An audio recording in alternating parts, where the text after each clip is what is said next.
All right, let's jump right in. We hear so much about quantum computing, right? This amazing technology that's supposed to change everything: medicine, finance, science itself. But the way we usually track this revolution, that big flashy number you always see in the headlines, it might be missing the real story completely. So let's just start with a simple question. How do you actually measure progress in this field? If you've been following the news, I bet you have one very specific, very big number in your head right now.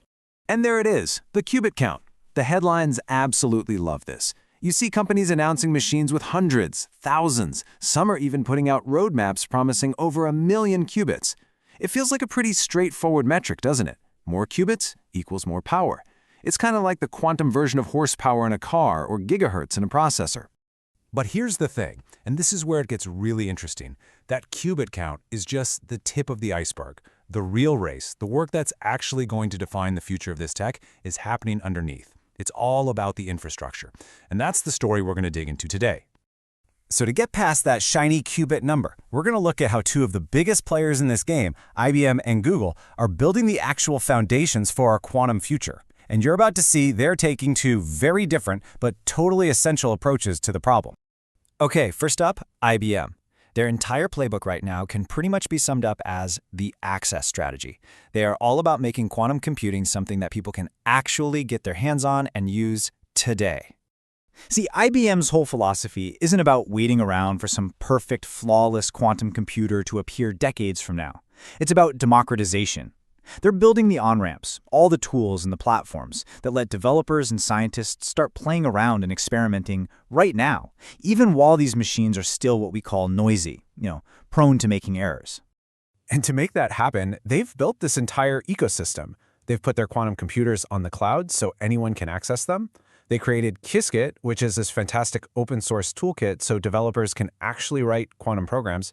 And maybe most importantly, they're really pushing these hybrid workflows, which basically let old-school classical computers and new quantum computers team up to get useful answers today. So, what's the big idea here? Well, for IBM, the goal is to accelerate adoption. The thinking is, if you get more people, more smart minds using these systems, we're going to speed up the whole process of discovery and find real-world applications way, way faster. It's like they're building a community just as much as they're building a computer. Now, let's switch gears completely and look at Google. If IBM is all about access, Google is laser-focused on what I like to call the reliability race. They are diving headfirst into the deepest, hardest, most long-term challenges in the entire field. Google's philosophy is fundamentally different. Their work is a super deep, research-heavy effort to build a rock-solid, unshakable foundation for the quantum computers of tomorrow. For them, it's not so much about what's usable today, but about what's going to be flawlessly reliable when we scale these things up to massive sizes in the future. And you can see this in the projects they're working on. Sure, they have their own programming framework called Cirq, and their quantum AI group is pushing all sorts of boundaries. But the absolute core of their mission is advanced error correction. They are obsessed with solving the fault tolerance problem, basically figuring out how to make qubits that don't screw up. And that, right there, is the key that unlocks the door to truly gigantic, powerful quantum computations. So for Google, the goal is to just push the frontier of what is even physically possible. They want to prove once and for all that a huge, stable, and reliable quantum computer can even exist. They're trying to solve the fundamental physics and engineering challenges first, before they get too worried about who's going to use it and how. So we've got these two totally different strategies, right? But this isn't about picking a winner or saying one is right and one is wrong. The really cool part is understanding why both of these paths are absolutely essential if quantum computing is ever going to take off. Think about it like this. You've got two builders working on the same city of the future. IBM is building the city wide. They're paving the roads, putting up streetlights, and getting people to move in today to see what's possible. Google, on the other hand, is building deep. They're digging the foundation down to the bedrock to make sure the future skyscrapers don't fall over. One is building the highway system for today's cars. The other is inventing the material for tomorrow's starships. You absolutely need both. And this really gives us the full picture. That qubit count we talked about, that's just layer 1, the hardware. Google is digging deep into layer 2, that critical foundation of error correction. At the same time, IBM is building out layers 3 and 4, the software workshop and the cloud highway that connects this whole thing to the rest of the world.